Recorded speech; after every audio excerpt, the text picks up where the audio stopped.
পালে কেতিয়া চিনি পালে একেমাহে পোৱা নাই কেবা মাহো ডাঙৰ হোৱা পিছত চিনি পালে মাক দেউতাকে সদায় আশা কৰিছে কেতিয়া মাতিব মাত নেমাতিলেও কুলাত লৈ মাত মাতিবলৈ কয় মা বুলি মাতা দেউতা বুলি মাতা নেখালেও খুৱাই চাবলৈ বিচাৰে হয়নে নহয় তাৰপৰা যেতিয়া ল'ৰা ছোৱালীয়ে নিজেই চিনি পায় চিনি পোৱাৰ পিছত কি কৰে তেতিয়া কিন্তু মা দেউতাকক নেৰে হয়নে কিন্তু যদি ল'ৰা ছোৱালীয়ে মা দেউতাকক সুধে মই যে আপোনাৰ ল'ৰা ছোৱালী কেনেকৈ হয় মোক দেখুৱাই দিয়কচোন এটো মা দেউতাকে দেখুৱাই দিয়া বস্তু জান মাকে কান্দিব খালি বুপাই হয় তই মোৰে ল'ৰা আৰু তোৰ দেউতা হয় তানে মাকে 100% জানে যে তেওঁ পিতৃজাত ঔৰকজাত সন্তান গতিকে জগতৰ ঈশ্বৰ পুৰুষ যেতিয়া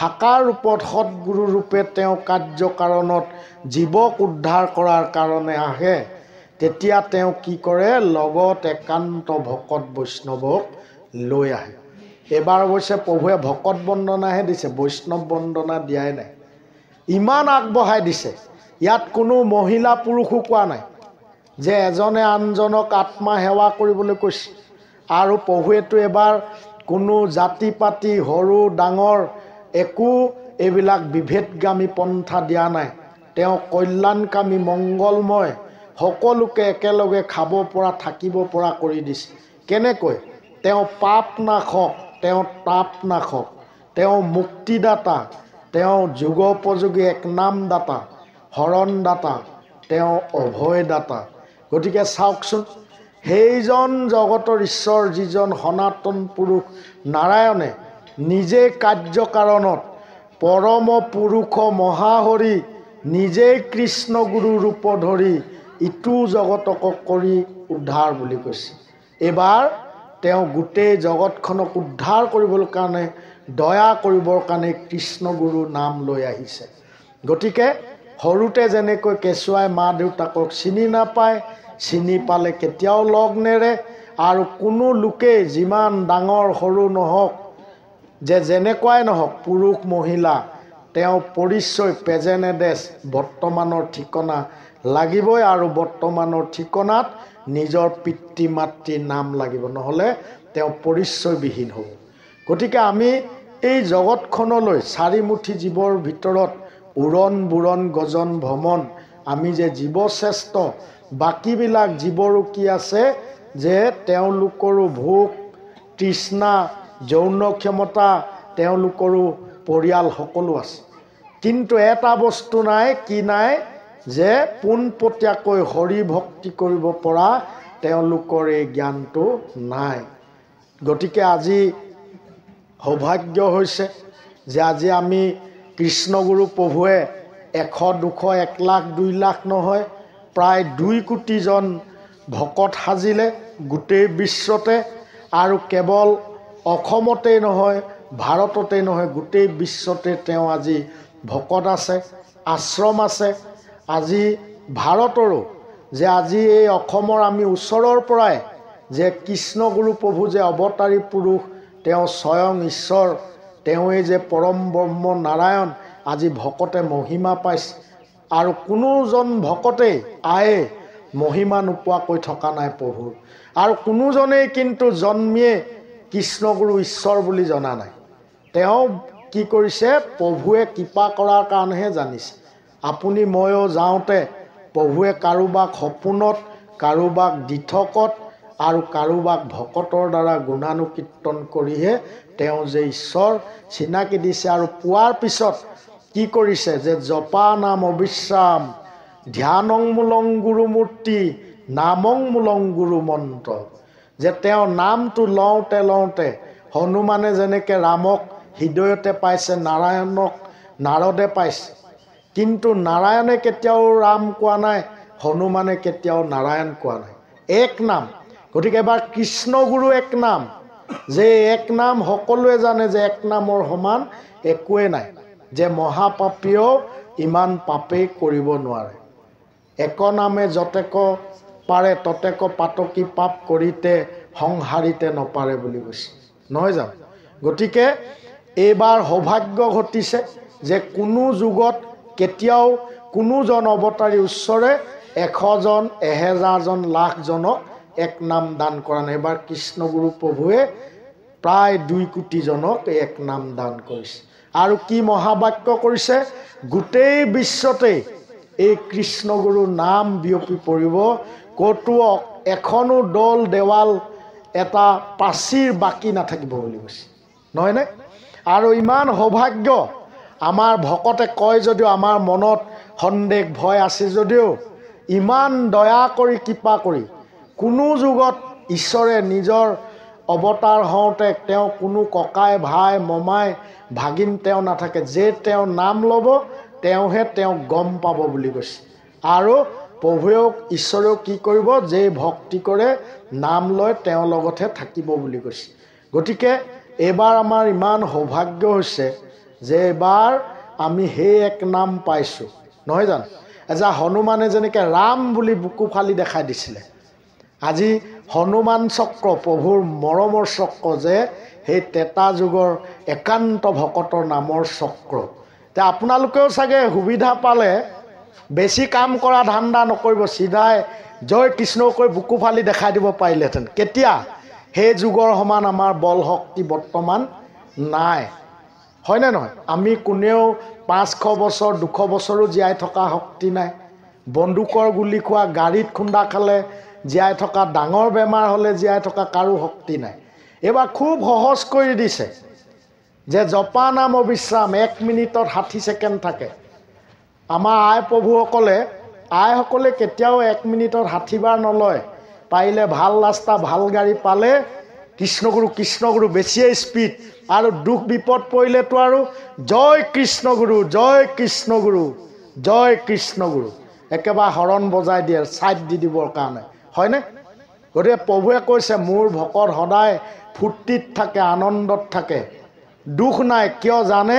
সকলো প্ৰভুৰ ইচ্ছাত হয় আৰু আমি প্ৰভুৰ কৰ্ম কৰিব লাগে, প্ৰভুৰ বাক্য ৰক্ষা কৰিব লাগে। প্ৰভুৱে কৈছে মোৰ কাম কৰিলে মই তহঁতৰ কাম কৰিম বুলি কৈছে, নহয় জানো? গতিকে আজি আপুনি মই কিজানি বেলেগক ইমানকৈ কৈ নাথাকিলোঁ হয়, চিধা একদম জয় কৃষ্ণগুৰু বুলি বুকু পালি কৃষ্ণগুৰু ঈশ্বৰ হয় ডাইৰেক্ট দেখালোহেঁতেন। কিন্তু এই যুগত কেনেকৈ দেখাবলৈ কৈছে? ইমান আমাৰ বল শক্তি নাই। প্ৰভুৱে কৈছে হাতযোৰ কৰি ভক্তি কৰি হৃদয়ৰ পৰা অন্তৰৰ পৰা কৰিবলৈ কৈছে, আৰু অন্তৰৰ পৰা সদায় তেওঁৰ গুণানুকীৰ্তন কৰিবলৈ কৈছে। আৰু প্ৰভুৱে কি কৈছে? প্ৰত্যেক কৰ্মৰে ফল আছে।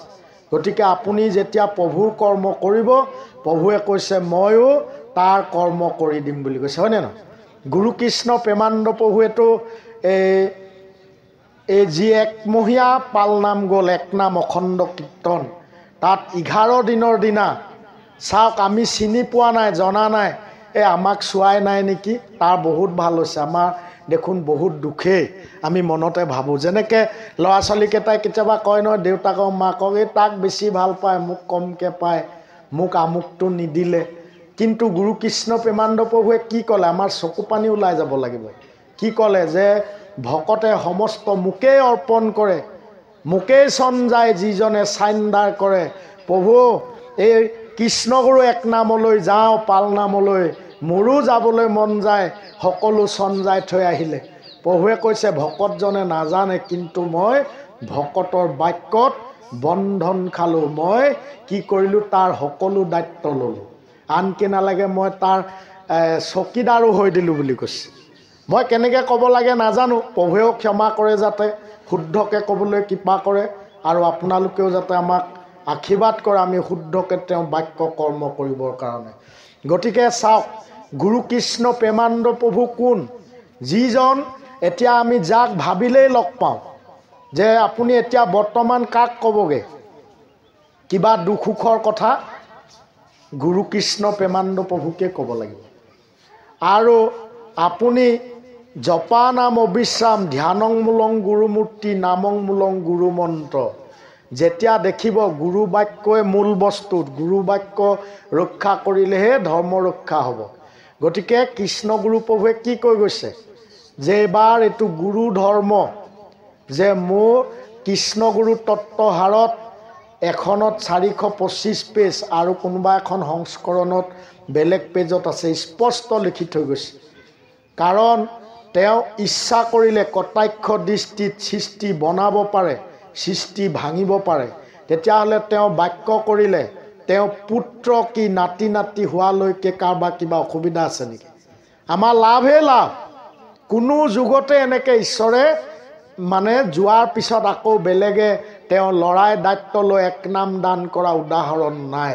গতিকে মা দেউতা থাকিলে ল'ৰা ছোৱালীৰ কাৰণে বহুত আনন্দ, হয়নে নহয়?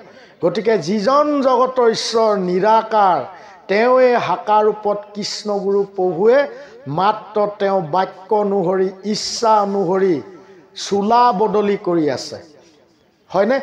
গতিকে তেওঁ সেইজন একেজনেই, তেওঁ অন্য কোনো নহয়। আৰু প্ৰভুৱে বাক্য কৰি গৈছে কি যে তাৰ আৰু মোৰ মাজত একো পাৰ্থক্য নাই। যেতিয়া উজনি অসমলৈ গৈছে তাৰ সকলো চক্ৰৰ দায়িত্বত থকা ভকতক আৰু সকলোকে আৰু তাৰ দায়িত্বত থকা ভকতক কৈছে যে প্ৰভুৱে কয়নে না, আশা কৰে ভকতে প্ৰভু আমাৰ তাত যাব লাগিব, হ'ব যাম। যেতিয়া কৈছে যে গুৰু কৃষ্ণ প্ৰেমানন্দ প্ৰভু যাব, ঠাকুৰ যাব, তেতিয়া মানে মনত অলপ সন্দেহ হোৱাটো স্বাভাৱিকটো। আপোনাকহে বিচাৰিছিলোঁ।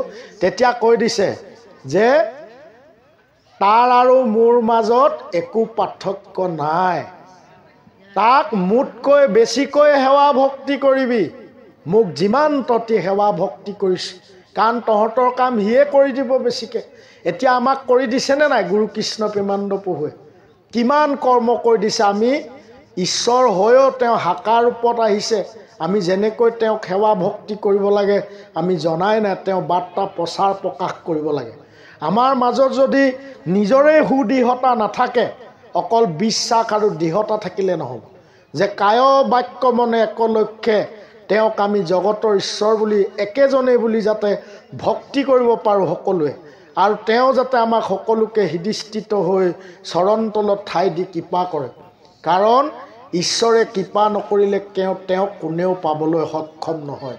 কাৰণ সেইজনেই কৃষ্ণগুৰু প্ৰভু আৰু তেওঁৱেই গুৰু কৃষ্ণ প্ৰেমানন্দ প্ৰভু।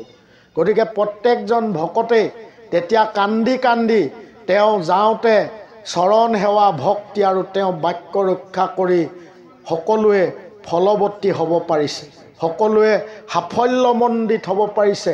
তাৰ উদাহৰণ হিচাপে যে আজি আমি ভকতেহে তেওঁৰ মহিমা ক'ব লাগিছিলে, কিন্তু গুৰু কৃষ্ণ প্ৰেমানন্দ প্ৰভুৱে আজি কেইবছৰমানৰ আগত তেওঁ নিজে মহিমাটো কৈছিলে। আপোনালোকে নিশ্চয় ভকত মিলনত শুনিছিলে। কি বুলি কৈছিলে?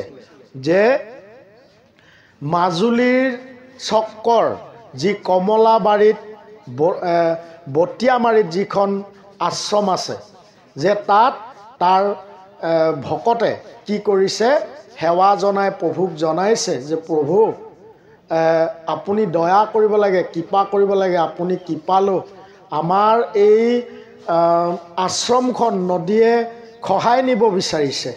গতিকে ই এটা পোহৰ পোৱা জেগা। ইয়াৰ পৰা সকলোৱে পোহৰ পাব, ভক্তিৰ জ্ঞান পাব, আদৰ্শ দেখা পাব। আমাক যাতে ধৰ্ম ভক্তি ৰক্ষা কৰিবলৈ আপুনি এই ঠাইডোখৰ যেন কৃপা কৰে আপুনি। তেতিয়া কৈছে মই পিতৃৰ বাক্যত আহিছোঁ, গতিকে মই পিতাক সুধিব লাগিব, ক'ব লাগিব।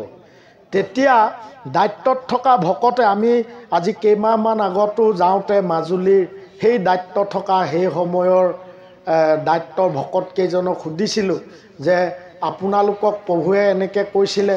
হয়, আমাক কৈছিলে।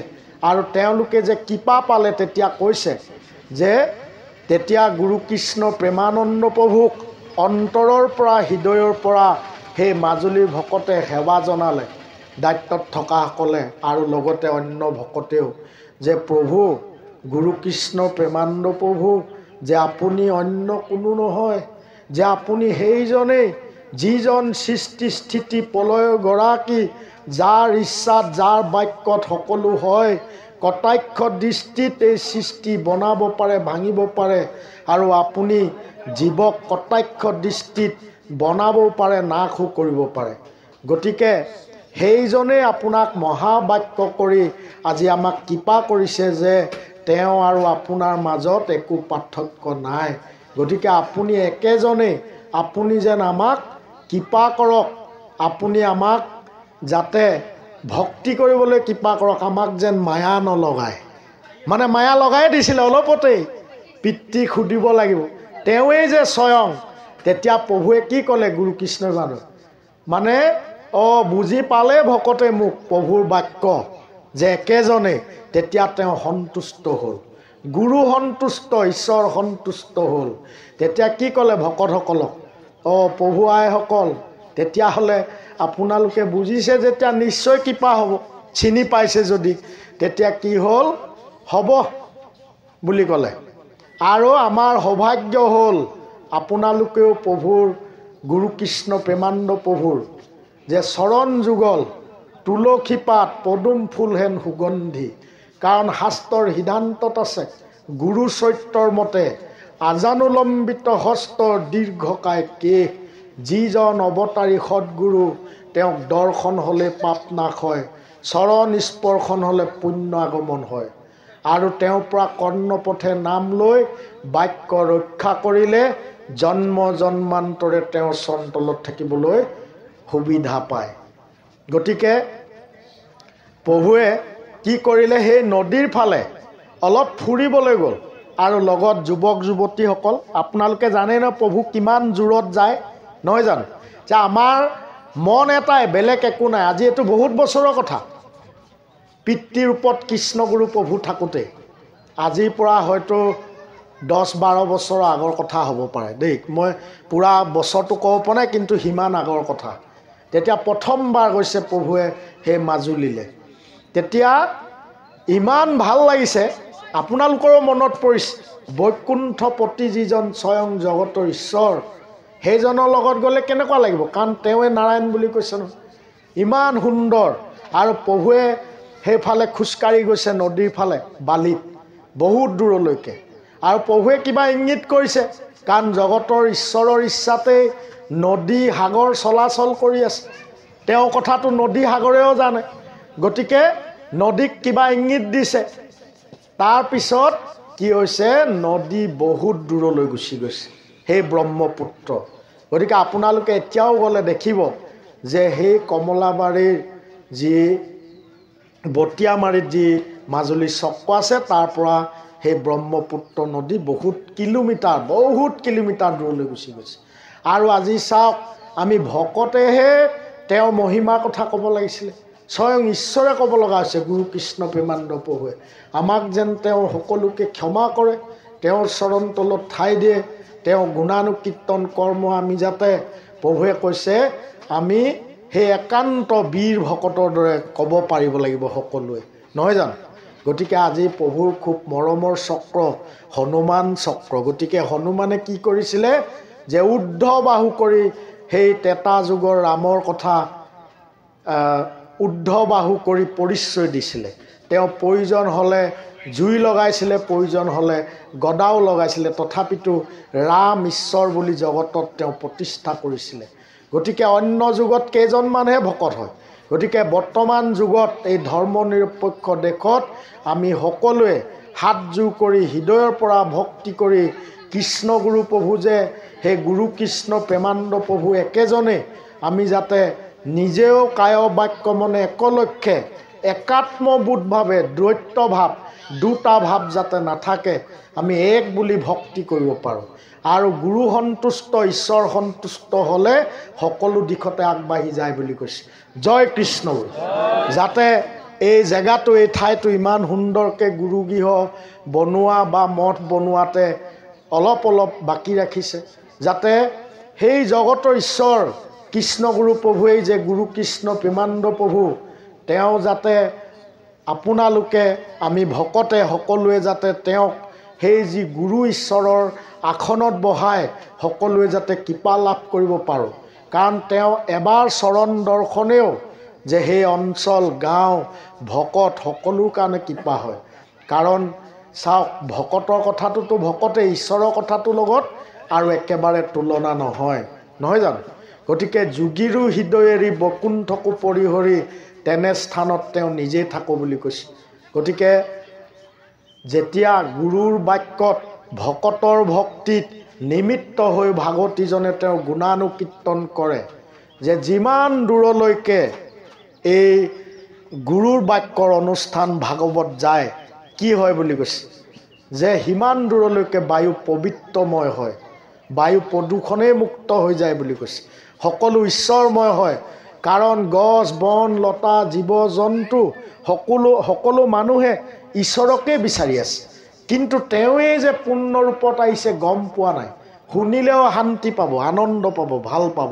সেইকাৰণে আমি সদায় কি কৰিব লাগিব, সেই বীৰৰ দৰে বীৰ ভকতৰ দৰে আমাৰ আচৰণ হ'ব লাগিব। আমি যদি এতিয়া দিনতো এখন মাত্ৰ চাউণ্ড এটা মাইক কিমান দূৰলৈ যাব, বেছি দূৰলৈ নাযাব হয়নে? আজি চাওক সেই ৰাম নাৰায়ণ কৃষ্ণ শংকৰ গুজনা আল্লাহ যীশু হাজাৰ হাজাৰ শ শ বছৰ হ'ল, এতিয়া কিমান সুন্দৰকৈ প্ৰচাৰ কৰি থাকে। তেতিয়াহ'লে আমি জীৱন্ত সৎগুৰুৰ বাক্য প্ৰচাৰ কৰাটো, যে গুৰু বাৰ্তা প্ৰকাশ কৰাটো আমাৰ ভকতৰ আটাইতকৈ শ্ৰেষ্ঠ কৰ্ম বুলি কৈছে। লোকহিতাৰ্থে কৰা কৰ্ম, যজ্ঞাৰ্থে কৰা কৰ্ম, এই কৰ্মবিলাক আমাক ভকতে কৰিবলৈ দিছে। কি কাৰণে? আমি জন্ম জন্মান্তৰে তেতিয়া এই পুণ্য ফলৰ ভাগিদাৰ হ'ম বুলি কৈছে। জয় কৃষ্ণ। আৰু যি পৰ্যন্ত অৱতাৰী সৎগুৰু কৃষ্ণগুৰুৰ নাম নাপায় তেতিয়ালৈকে মানুহৰ জীৱন পূৰ্ণ নহয়। টকা পইচা ধন সম্পত্তিৰে ভৰপূৰ হ'লেও কি হয় বুলি কৈছে, যাওঁতে একো লগত লৈ যাব নোৱাৰে। কি লৈ যাব নোৱাৰে? সোণৰ গাড়ী যদি থাকে, সোণৰ ঘৰো থাকে, বহুত শিক্ষা জ্ঞানো যদি থাকে, তথাপিতো কি লৈ যাব নোৱাৰে বুলি কৈছে, লগত লৈ যাব নোৱাৰে। লগত কি লৈ যাব পাৰিব? এই কৃষ্ণগুৰু এক নাম। গতিকে আমাক যাতে কৃষ্ণগুৰু প্ৰভু গুৰু কৃষ্ণ প্ৰেমানন্দ প্ৰভুৱে হৃদয়ত হৃদিষ্ঠিত হৈ শুদ্ধ বুদ্ধি জ্ঞানেৰে তেওঁৰ কৰ্ম বাক্য পালন কৰিবলৈ অহংকাৰ শূন্য দাস্যভাৱে যাতে কৃপা কৰি চৰণ তলত ঠাই দি সদায় অজপা সিদ্ধি কৰি ৰাখে। আমি পুনৰবাৰ কৃষ্ণগুৰু প্ৰভু গুৰু কৃষ্ণ প্ৰেমানন্দ প্ৰভুৰ চৰণত সৰ্বতো প্ৰকাৰে কৃপা বিচাৰি, সৰ্বদুখ মৰিখন বিচাৰি, আৰু আপোনা হবৰ চৰণতো সবাৰুতি চৰণত আশীৰ্বাদ বিচাৰি, সৰ্বদুখ মৰিখন বিচাৰি আমি পুনৰ ভক্তি ভৰা সেৱা জনাই আমি গুৰু বন্দনা পাঠ কৰিবৰ কাৰণে আগবাঢ়িছোঁ। জয় কৃষ্ণ।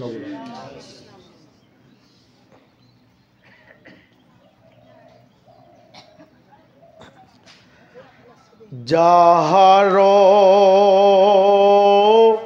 কৃপাত মূৰ্খেও পণ্ডিত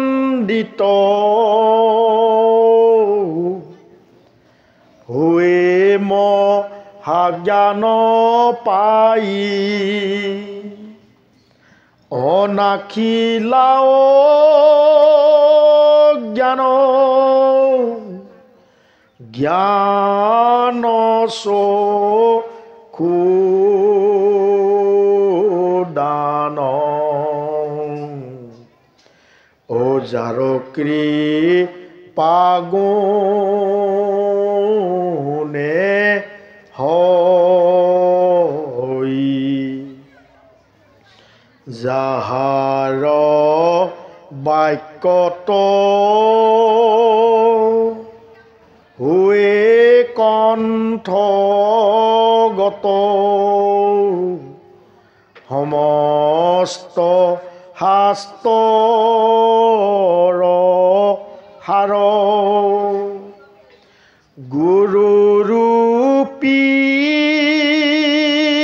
হৰি দণ্ডৱতে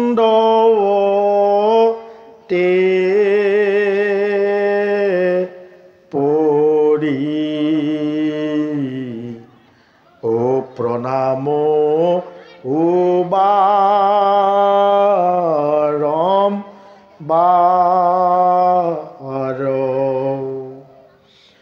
তোমাৰ মায়ায়ে মুগ্ধ জীৱ চৈ ও নপাৱই পাৰা পাৰ গুৰু ৰূপ ধৰি জগত মোৰাৰি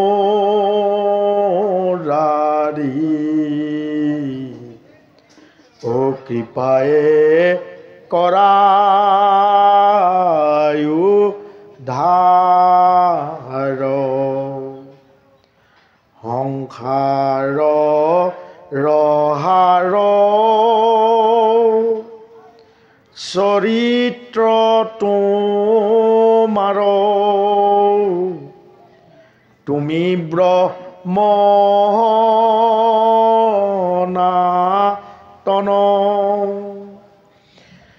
বিশ্ববিমোহন ৰূপদ ৰখন ও ভকত ৰপুৰা মন কৃষ্ণ গুৰু হৰি চৰণতে পৰি কৰো কৌটি নমস্কাৰ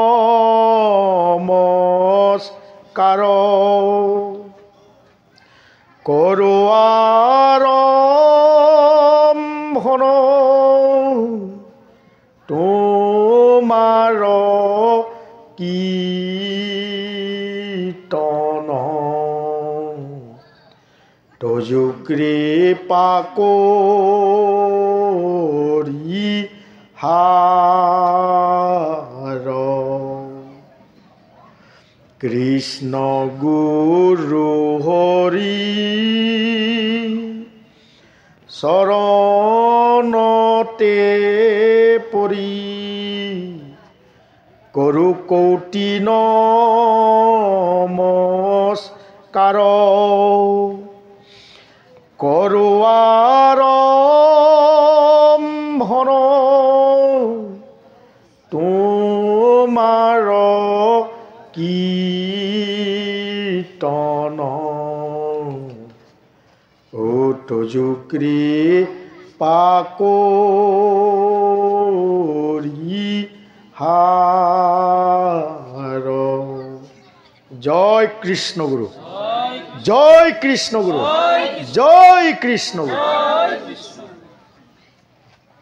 ভকত বন্দনা ইয়াৰ পিছৰ কাৰ্যসূচী গতিকে গুৰুৰ বিষয়ে কৈ শেষ নহয় গুৰু এক মহাতত্ব গতিকে আজি কৃষ্ণগুৰু প্ৰভুৰ মহিমা পাইছে সকলো প্ৰভু আইসকলে আৰু আজি গোটেই অসম ভাৰত বিশ্বতে জানিছে আজি আমি গুৰু কৃষ্ণ প্ৰেমানন্দ প্ৰভুৰ মহিমা আচলতে কোনে কিমান পাইছে আৰু আমি এই মহিমাখিনি বৰ্তমান সময়ত ক'ব লগা আছে কাৰণ বৰ্তমানৰ ঠিকনাটো আমি কোৱাটো সকলোৱে উচিত গতিকে আমি কাৰ ভকত বোলে আমি কাৰ ভকত বহুতে কয় আজি বহুত ৰাইজে কৈ আছে আমিও ঈশ্বৰৰ ভকত আমিও মানে গুৰু শৰণ লৈছোঁ আমাৰো সমাজ আছে সত্য কথা যে প্ৰত্যেকেই আজি এইখন পুণ্য ভাৰতভূমি পুণ্য অসমত সকলোৱে ধৰ্ম ভক্তি কৰে কেনেকৈ কৰে যে কোনোবাই যে তেওঁলোকৰ জাতিত গাঁৱত দেশত যি নীতি নিয়ম চলি আছে যি পৰম্পৰা সংস্কৃতি চলি আছে সেইমতে ঈশ্বৰ ভক্তি কৰে তাৰ পিছত দেখিলে যে এক ঈশ্বৰৰ বাহিৰে একো নাই শেষত কি কয় যে যি পূজা পাতলেই নকৰক দুৰ্গা পূজা শিৱ পূজা কালী পূজা বা বিভিন্ন ধৰণৰ বলি বিধান পদ্ধতি শেষত কিন্তু এক ঈশ্বৰৰ নাম লোৱা কথা কয় গতিকে শাস্ত্ৰ ভাগৱতেও সেই এক ঈশ্বৰৰ নাম লোৱা কথাই কৈছে ঈশ্বৰ পুৰুষ অৱতাৰ হওঁতেও এক ঈশ্বৰৰ নাম লোৱাৰ কথা কৈছে। তেতিয়া তাৰ মাজৰে আমি এছামে কি কৰোঁ যে ভাগৱত শাস্ত্ৰৰ যোগেদি অকণমান ঈশ্বৰ ভক্তি কৰা কথা চিন্তা কৰোঁ। গীতা, কীৰ্তন দশম, ৰত্নাৱলী ঘোষা যোগেদি ভক্তি কৰাৰ কথা চিন্তা কৰোঁ। যেনেকৈ আমাৰ পানীটো ফিল্টাৰ হৈ আহি আছে আৰু আদি সত্য যুগততো এক ঈশ্বৰৰ নামেই আছিলে আৰু আদি সত্য যুগত কোনো জাতি পাতি এইবিলাক ভেদভাৱৰ সৃষ্টি হোৱা নাছিলে। আৰু ঈশ্বৰ কেতিয়া অৱতাৰ হয় বুলি কৈছে, মানুহৰ মাজত যেতিয়া বৈষম্য আহে, অশান্তি অসূয়াই ভৰপূৰ হয়, শান্তি বিৰাজমান নোহোৱা হয়, মংগলৰ ঠাইত অমংগল হয়। গতিকে আটাইতকৈ শান্তি দিওঁতাজনেই হৈছে জগতৰ ঈশ্বৰ। আৰু আটাইতকৈ মংগল কোনে কৰিব পাৰে? জগতৰ ঈশ্বৰ। আৰু আটাইতকৈ অমংগল কোনে কৰিব পাৰে? জগতৰ ঈশ্বৰে। যিজনে আমাক এই পৃথিৱীলৈ আনিছে তেওঁ যদি আমাক নামাৰে কোনেও মাৰিব নোৱাৰে। কাৰণ মাৰে হৰি ৰাখে কোনে, ৰাখে হৰি মাৰে কোনে বুলি কৈছে। গতিকে সেইজন ঈশ্বৰৰ কথা সকলোৱে জানে, সকলোৱে ভাল পায়। এতিয়া লগ পাবলৈ মন নাযায় নেকি? খালি কয় কোনে লগ পাইছে, ঈশ্বৰ লগ পাই জানো, ঈশ্বৰ নিৰাকাৰ। তেওঁ ককায়ো লগ পোৱা নাই।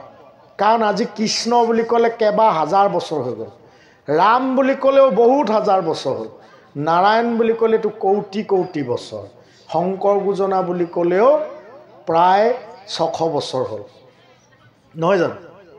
আৰু পঢ়ুৱাই ক'লে এইখিনিতে বাৰু আৰু এটা সুধিছোঁ, আমি যদিও সনাতন এক নাম ধৰ্ম বুলি শাস্ত্ৰ ভাগৱতত আছে, সকলোৱে জানে। আৰু আমাৰতো কৃষ্ণগুৰু নাম ধৰ্ম হৈছে সনাতন এক নাম ধৰ্ম, নহয় জানো? আদি সত্য যুগতো আছিলে আৰু সেই নাৰায়ণে পূৰ্ণ ৰূপত আহি এইবাৰ যে ঈশ্বৰৰ বহুত ৰূপৰ ভিতৰত কৃষ্ণ পূৰ্ণ আৰু এইবাৰ কৃষ্ণগুৰু পূৰ্ণ ব্ৰহ্ম, পূৰ্ণ অৱতাৰ। কিন্তু কৃষ্ণৰ দিনতো ইমান এক নাম দান কৰা নাই, এই কলিত ৰাখি থৈছে। সেইকাৰণে কলিত সকলোৱে জন্ম হ'বলৈ ইচ্ছা কৰে। কি কাৰণে? এই নাম পাই যাতে জন্ম জন্মান্তৰে ঈশ্বৰৰ চৰণত থাকিব পাৰে, নহয় জানো? তথাপিতো এইটোকে সুধিছোঁ যে আজি বিশ্বৰ ভিতৰত খ্ৰীষ্টান আটাইতকৈ সৰহসংখ্যক, দ্বিতীয়ত মুছলিম, নহয় জানো? তে ইয়াত আৰু তেনেকুৱাও কোনোবা ধৰ্মাৱলম্বী লোক থাকিব পাৰে, কাৰণ ভাৰতত সকলো লোক আছে।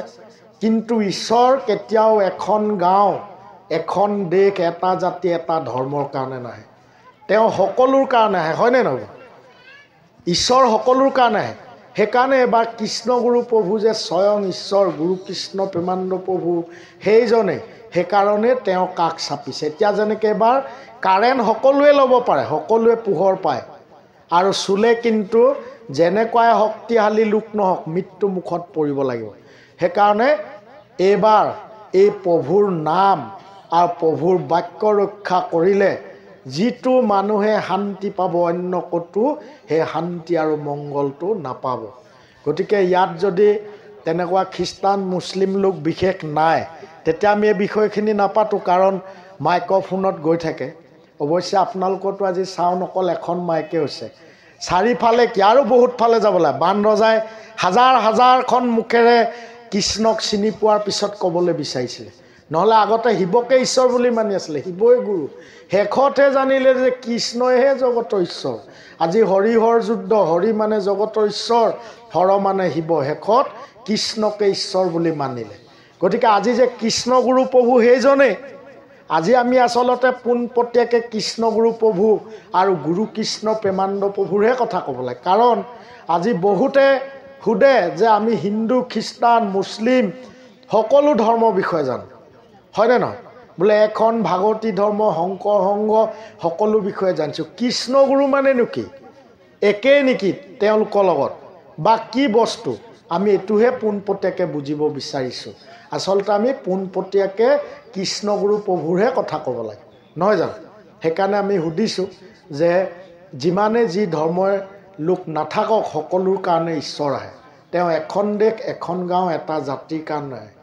আৰু আগতেও পাইছোঁ, আৰু কৃষ্ণগুৰু প্ৰভুৰ শ্ৰীমুখে শ্ৰৱণ কীৰ্তন আপোনালোকে নিশ্চয় কৰিবলৈ পাইছে। প্ৰভুৱে কি কৈছিলে এবাৰ আদিগুৰু সেৱা দিৱসত আশীষ বচন কৰোঁতে যে মাহঁত বাবাহঁত তহুনে মোক অসমৰ গুৰু ভাৰতৰ গুৰু বুলি বান্ধি নাৰাখিবি, মই গোটেই জগতৰ কাৰণে আহিছোঁ। ঈশ্বৰ কেতিয়াও এখন গাঁও এখন দেশ এটা জাতি এটা ধৰ্মৰ কাৰণে নাহে, তহুনে বহুত পিছ পৰি যাবি বুলি কৈছে। সেইকাৰণে তেওঁ যে জগতৰ ঈশ্বৰ, আজি প্ৰভুক সকলোৱে ভক্তি কৰিব জানিছে। অন্য যুগত ঈশ্বৰ অৱতাৰ হ'লে তেওঁক সকলোৱে চিনি নাপায়, তেওঁ মমাই ককাই ভাই যিসকলক লগত আনে, কিন্তু এবাৰ প্ৰভুক চিনি পাইছে নহয় জানো, প্ৰভুক ঈশ্বৰ বুলি জানিছে। আৰু আটাইতকৈ আমাৰ লাভ আৰু আমাৰ আটাইতকৈ এবাৰ শ্ৰেষ্ঠ কি কাৰণে, কোনো যুগত কৃষ্ণ ৰাম অৱতাৰতো শংকৰ গুজনা অৱতাৰতো যেনে শংকৰ গুজনাৰ পুত্ৰসকলে তেওঁক চিনি নাপালে, শেষত মাত্ৰ 3 জনৰ ভিতৰত পুত্ৰ মাত্ৰ ৰামানন্দই খুজিছিলে যে পিতা বিত লাগে, বোলে মায়ে দিব, বোলে নহয় ইহ পৰকালত, বোলে এতিয়াহে তোমাৰ লগত মোৰ চিনা চিনি হ'ব। গতিকে নাজানিলে নহয়, হয়নে নহয়? আৰু এইবাৰ কি হৈছে, আমাৰ ইমান সৌভাগ্য যে আন যুগত এইটোৱে বহুত মানুহৰ মনত সংশয় আহে যে বাপেকৰ পিছত পুতেক, পাহৰি গৈছে নেকি? ঈশ্বৰে যি ইচ্ছা কৰে, যি কয়, কৃষ্ণগুৰু প্ৰভু ঈশ্বৰ, তেওঁ ইচ্ছা হৈছে যে এবাৰ মই একেজনে হৈ থাকিম, গতিকে একেটা নামেই দিম আৰু বিশ্বত সকলোতে হ'ব। তেওঁ বাক্য অথলে যাব জানো? আজি ইয়াতে বহুত পুৰণি ভকত আছে, আমি যাক সকলোকে আপোনালোকক হৃদয়ৰ পৰা পুনৰ সেৱা জনাইছোঁ যে আপোনালোকে প্ৰভুৱে গছৰ তলত বহি নাম দান কৰাৰ পৰা গোটেই আমেৰিকা সকলো দেশতে ভকত হ'ব বুলি কওঁতে সেই সময়ত কিন্তু ভকত বেছি নাছিলে আৰু কৃষ্ণগুৰুৰ ওপৰত বহুত ডাঙৰ ডাঙৰ বিপ্লৱ আহিছিলে, বেয়া কথা পেপাৰ পত্ৰত লিখিত হৈছিলে। কিন্তু গুৰু বাক্যটো অথলে নাযায়, গুৰুৱেহে ভূত ভৱিষ্যত জানে, কিন্তু গুৰুজন হ'ব লাগিব স্বয়ং অৱতাৰী আৰু পূৰ্ণ ব্ৰহ্ম, আৰু তেওঁ যুগোপযোগী এক নাম দান কৰিব লাগিব, অভয়দাতা হ'ব লাগিব। সঁচা কথা, গুৰু বহুতে লৈছে, কিন্তু গুৰুজন শাস্ত্ৰসন্মত অৱতাৰী সৎগুৰু হ'ব লাগিব, আৰু গুৰু কেতিয়াও দুজন নাথাকে। গতিকে এবাৰ কৃষ্ণগুৰু প্ৰভু, গুৰু কৃষ্ণ প্ৰেমানন্দ প্ৰভু হৈছে অৱতাৰী সৎগুৰু, পূৰ্ণ অৱতাৰ, তেওঁ অভয়দাতা, তেওঁ মুক্তিদাতা, তেওঁ শৰণদাতা। গতিকে শৰণ ক'ত হ'বলৈ কৈছে? হৰিগুৰু চৰণত, যিজনে আমাক এই পৃথিৱীলৈ আনিলে, যিজনে আমাক এই পৃথিৱীৰ পৰা লৈ যাব, সেইজন হৰিগুৰুৰ চৰণত আমাক কি কৰিবলৈ কৈছে? শৰণাপন্ন হ'বলৈ কৈছে। গতিকে বহুতে ভাবি আছে আমিও গুৰু লৈছোঁ, আমিও এনেকৈ চলিছোঁ, হ'ব নেকি? গতিকে বৰ্তমান সময়ত উপলব্ধি কৰিবলৈ সময় হ'ল। ইয়াত কাকো আমি বেয়া পাবৰ কাৰণে কোৱা নাই, আদেশ উপদেশ কৰা নাই, শাস্ত্ৰৰ সিদ্ধান্ত গুৰুৰ বাক্যখিনিহে আমি নিমিত্ত হৈ প্ৰয়াস কৰিছোঁ যাতে গুণানুকীৰ্তন কৰিবৰ কাৰণে। কাৰণ আমি এই যি মিঠা পাইছোঁ, অন্যেও যিসকলে এতিয়ালৈকে পোৱা নাই তেওঁলোকেও যাতে নামৰ মিঠা পাওক। কাৰণ গীতাটো কৃষ্ণই অৰ্জুনক স্পষ্টকৈ কৈছিলে যে সখী, মোৰ ককাই মমাই ভাই বন্ধু শত্ৰু এয়া হৈছে মোৰ মাত্ৰ লীলা মায়াহে, কিন্তু মই ক'তো লিপ্ত নহয়। পদুম ফুলৰ পাত যেনেকৈ পানীত নিতিতে, ঠিক ময়ো ক'তো লিপ্ত নহয়। কিন্তু যি পৰ্যন্ত মোৰ যুগোপযোগী এক নাম নল'ব, এক নাম লৈ মোৰ বাক্য মতে মোক যেতিয়া ভক্তি কৰিব, মোৰ বাক্য ৰক্ষা কৰিব, ধ্যানং মূলং গুৰু মূৰ্তি নামং মূলং গুৰু মন্ত্ৰ, তেতিয়াহে মোক চিনি পাব আৰু মোৰ কৃপা লাভ কৰিব আৰু মনুষ্য জনম পূৰ্ণ আৰু সম্ফল হ'ব বুলি কৈছে। জয় কৃষ্ণ। চাওকচোন কিমান স্পষ্ট কথা। এতিয়া প্ৰথমে যদি আমি কৈ দিওঁ চিধাই, হয় সত্য কথা যে কৃষ্ণগুৰুৰ নাম লওক, এবাৰ নাম নল'লে আপোনাৰ কাম নহ'ব, আপুনি গছ বন লতা জীৱ হৈ কটাব লাগিব, তেওঁ সংসাৰেও যাব পাৰে, বেয়াও পাব পাৰে, কিন্তু সত্য কথা। কিন্তু মৰম কৰি যেনেকৈ আমি RCC বিল্ডিঙত ষ্টেপ বাই ষ্টেপ খটখটি বনাই লওঁ, হয়নে নহয়? ঠিক তেনেকৈ যে আজি আমাৰ এই পুণ্য ভাৰত ভূমি অসমত সকলোৱে ভক্তি কৰি আছে, যি ধৰণেই নহওক ঈশ্বৰ ভক্তি কৰি আছে, কিন্তু এই কেঁচুৱাই যেনেকৈ যি সময়লৈকে মা দেউতাকক চিনি নাপায় নাজানে, কিন্তু চিনি পোৱাৰ পিছততো এৰি নিদিয়ে। গতিকে আপুনি ময়ো এদিন চিনি নোপোৱাকৈ আছিলোঁ, আমি কৃষ্ণগুৰু প্ৰভুৰ কৃপাতহে সকলোৱে চিনি পাবলৈ সক্ষম হৈছোঁ। তেওঁ 4 প্ৰকাৰে তেওঁ কাষলৈ ভকত হ'বলৈ যায়। কেনেকৈ যায়? জ্ঞানী, জিজ্ঞাসু,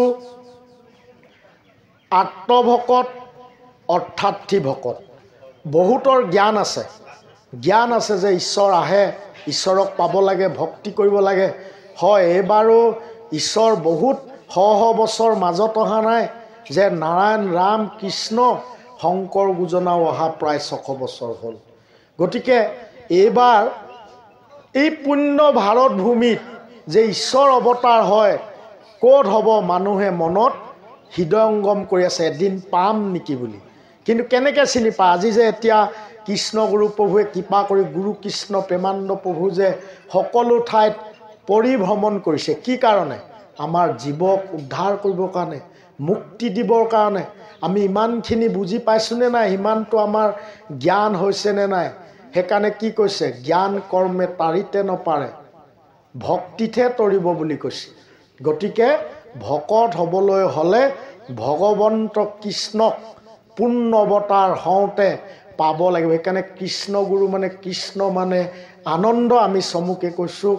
আৰু গুৰু মানেতো জানেই যে আমাৰ অজ্ঞান আন্ধাৰ দূৰ কৰি হৃদয়ত আমাক জ্ঞানৰ প্ৰদীপ, ভক্তিৰ প্ৰদীপ জ্বলাই দিওঁ তাজন। ভক্তিৰ প্ৰদীপ, জ্ঞানৰ প্ৰদীপ আৰু মুক্তি, অভয় সকলো তেওঁ আমাক দি থৈছে। হয় নাই প্ৰভুসকল? আমাৰ চিন্তাই নাই, জয় কৃষ্ণগুৰু, মৰিলেও প্ৰভু আছে, বাচিলেও প্ৰভু আছে। ধেমালি কথা নাই, হয় নহয়?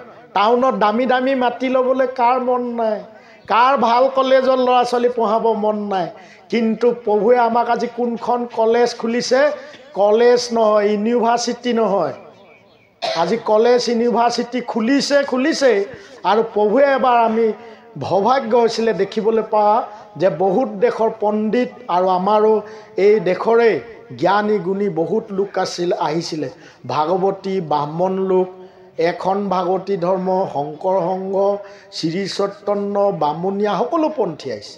আৰু প্ৰভুক তেওঁলোকে অৱশ্যে ৰাতিয়েই যে প্ৰভু ঈশ্বৰ দৰ্শন হৈ আহিছে, তথাপিতো লাগিব আহিছে। আৰু মাধৱদেৱে যেনেকৈ শংকৰদেৱৰ লগত লাগিবলৈ গৈছে, কিন্তু দৰ্শনতেই তেওঁ অৱতাৰী পুৰুষ বুলি জানিলে। তথাপিতো 7 দিন 7 ৰাতি ৰাখিছে। শেষত গছৰ গুৰিত পানী ঢালিলে সকলো ফল ফুল পত্ৰই পায়। তথাপিতো মাধৱে কৈছে যে থালত ঢালিলেও পায়, কিন্তু থাল মৰহি গ'লে কি কৰিবা? গুৰিত ঢালিলেহে মৰহাটো কামত আহিব, হয়নে নহয়? তেতিয়া কি হৈছে যে কৃষ্ণগুৰু প্ৰভুৱে কৈছে যে বাবাহঁত, তহঁতে মোক ভালকৈ চাই ল, যাওঁতে কাক পাবি? মোকেই পাবি। মই চমুকে ক'লোঁ, বহুত দীঘলীয়া, যে এবাৰ গান এটাত গাইছে নহয় জানো? নাম আছে থালি ভৰি বুলি। আমি কি বুজিছোঁ বাৰু? তাৰমানে অন্য যুগত এক নাম ইমান দানেই কৰা নাই, ভৰি থকা নাই। এবাৰ এক নাম প্ৰভুৱে ভৰপূৰ কৰি ৰাখিছে। যে ভক্তি কৰিব ইচ্ছা কৰিব তাক দিবই। আৰু যাৰ ইমান পুণ্য আছে সিয়াক সপোনে দি থকে দিব, হয়নে নহয়? আপুনি MA পাছ কৰিলেও, ফাৰ্ষ্ট ক্লাছ পালেও আপুনি দৰখাস্ত দিব লাগিব, ইণ্টাৰভিউ দিব লাগিব, চাৰ্টিফিকেট জমা দিব লাগিব। ঘৰৰ আগেদি কাৰেণ্টৰ তাঁৰ গ'লে বুলি নহ'ব, আপুনি অফিচত দৰখাস্ত দি পাছ কৰিলেহে কাৰেণ্ট পাব।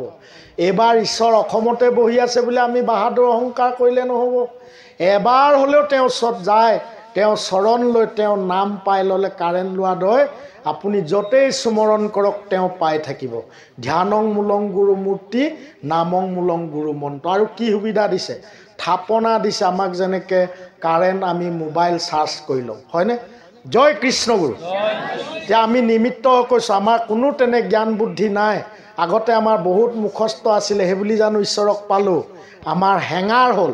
কাৰোবাৰ জ্ঞান থাকিলে, বুদ্ধি থাকিলে বুলি কোনেও দৰ্জা বন্ধ কৰিব নালাগে মনৰ, যে ঈশ্বৰ পুনৰ আহে জানো, লগ পাই জানো হাকাৰ ৰূপত, তেতিয়া তেওঁ কিন্তু থাকি যাব।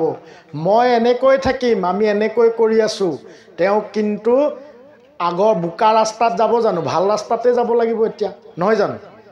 আমেৰিকালৈ এতিয়া খোজকাঢ়ি যাব জানো? ফ্লাইটত যাব লাগিব। গতিকে প্ৰভুৱে আমাক এনেকুৱা নাম দিছে ইহকাল পৰকাল জয় কৃষ্ণ গুৰু বুলি ক'লে প্ৰভুৱে লগত ৰাখিব। যেনেকৈ এটা জোক এঠাইৰ পৰা আন ঠাইলৈ যায়, বৈকুণ্ঠ পৰায়ণ উত্তৰায়ণ হোৱা বুলি কৈছে প্ৰভুৱে, নহয় জানো? গতিকে সেই পণ্ডিতসকলক যেতিয়া ক'লে যে বাবা মাহঁত ভালকৈ চাই ল, যাওঁতে মোকেই পাবি। আৰু এবাৰ কিন্তু নামৰ থালি ভৰি আছে। আৰু তেওঁলোকে তেতিয়া তেওঁলোকৰ মাজত চিন্তা হ'ল, আমিতো আজিলৈকে এক নাম সঁচাকৈ পোৱা নাই, আমি কৈহে আছোঁ, আমি ভাবি আছোঁ গুৰুদেও নাম ভকত, এইটো হৈছে আহিলাহে, 4টা আহিলা, 4টা ষ্টেপ, হয় নহয়? গুৰুদেও নাম ভকত, গুৰুক পাব লাগিব স্বয়ং ৰূপত, অৱতাৰী জগতৰ ঈশ্বৰ আহিব লাগিব। তেওঁ কৰ্ণপথে এক নাম দিলেহে ভকত হ'ম। জখলাটো ইমান সুন্দৰ, আপুনি মই সেইটো পাই গ'লোঁ।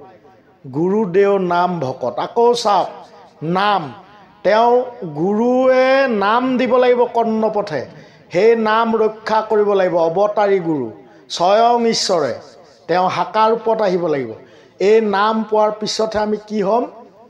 ভকত হ'ম। এনেইতো ভকত নহ'ম।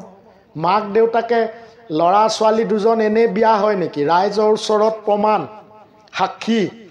আজিকালিতো চৰকাৰী মতেও ৰেজিষ্ট্ৰেশ্যন লাগিব। আকৌ দুইজনৰ মাজত সত্য আৰু মেইনকৈ ঈশ্বৰৰ ওচৰত সত্য, হয়নে নহয়? সেইটোৱে হ'ল ব্ৰহ্ম বিবাহ। প্ৰভুৱে ইমান সুন্দৰ বিবাহ পদ্ধতিও দিছে, চব বিধেই দিছে। কিন্তু আমি ভকতে কি কৰিছোঁ? প্ৰভুৱে কিন্তু আমাৰ ভকতক বহুত মৰম কৰে, আমাক মৰম কৰে সকলোকে। এই যুগৰ সমান কোনো যুগত শ্ৰেষ্ঠ ভকত নাই। মোৰ কাৰণে ভকতে প্ৰাণ ত্যাগ কৰিব পাৰে বুলি কৈছে, হয়নে? আমাক কিমান প্ৰভুৱে প্ৰশংসা কৰিছে, ভকত বন্দনা কৰিছে। তেতিয়াহ'লে গুৰু যেন শিষ্য তেন আমি তেওঁৰ কাম তেনেকৈ কৰিব পাৰিছোঁ। আজি হনুমান চক্ৰ, প্ৰভুৰ মৰমৰ চক্ৰ, আমাৰো ভাগ্য। আপোনালোকক কৌটিবাৰ হৃদয়ৰ পৰা সেৱা জনাইছোঁ যে আপোনালোকে ভৱিষ্যতে আগন্তুক দিনবিলাকত যাতে সেই বীৰ ভকত হনুমানৰ দৰে, যাতে বান ৰজাৰ দৰে, যে হাজাৰখন কাণে শুনা মুখেৰে কোৱা প্ৰভুৰ কথা ক'লে মানুহে শুনি হৃদয়ংগম হৈ হৃদিস্থিত হোৱাৰ প্ৰভু ঈশ্বৰ বুলি তেতিয়া প্ৰভুৱে জ্ঞান দিব, হয়নে নহয়? গতিকে আপোনালোকে কিন্তু, মই কাকো দোষাৰোপ কৰা নাই, তাৰ কাৰণে মই নিজকে দুখী বুলি ভাবিছোঁ। আগৰ যুগত যেনেকৈ পৰীক্ষিতৰ দিনত শুকে 60 সহস্ৰক একেলগে ভাগৱত শ্ৰৱণ কৰালে, 60টো সহস্ৰ বাদেই দিয়ক, এতিয়া 600 মানুহে এনেকৈ কথা পাতিলে শুনা পাবনে নাই?